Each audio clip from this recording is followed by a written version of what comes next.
found this home movie, an old one with no sound, covered in scratches with the colour all bled out, of my parents getting married.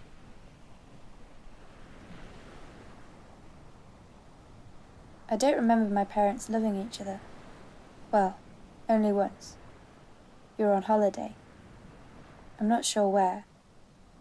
I had an ear infection and was sat in the shade, and my parents kissed in the swimming pool, and I remember feeling disgusted.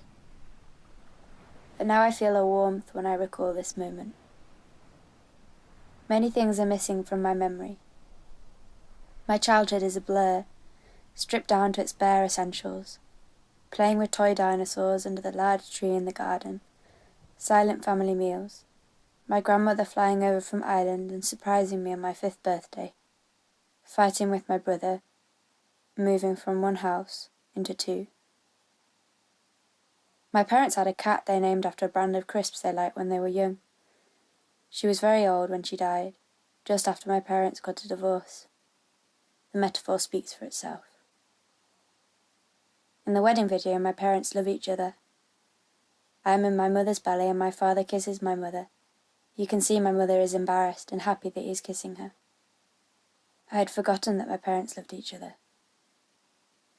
I found a videotape under the stairs, with videos of my younger brother as a baby.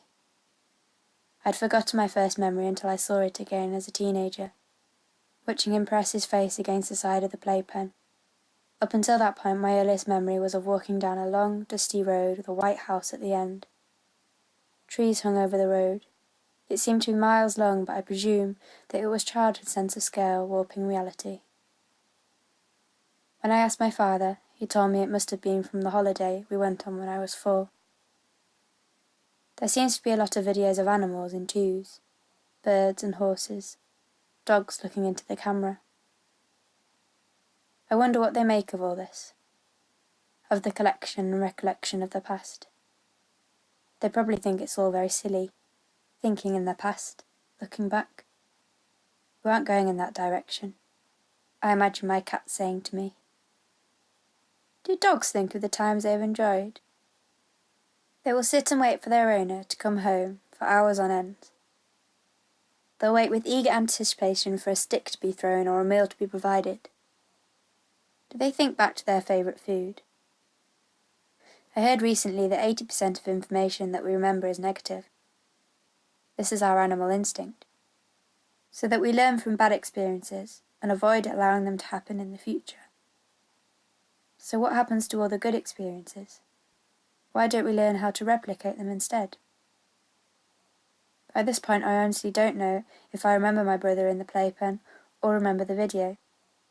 The pictures solidify the memory, eventually replacing the moment it was meant to capture. But maybe the point of the memory isn't whether what you remember is real, but the truth it resurfaces.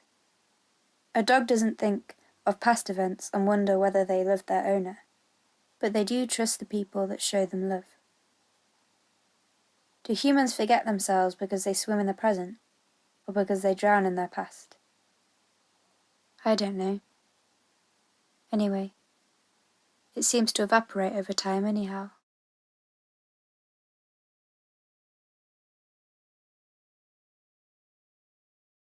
So for some reason, this morning I woke up thinking of a story my mother told me, of when the circus came to the Dale. Elephants walked through the streets, she said. People came from miles around. I didn't believe her. Well, not until I saw the old video of the parade. It took seeing it to make it true. Years later, I told her this over Christmas dinner. She told me she made the story up. I always thought that was funny.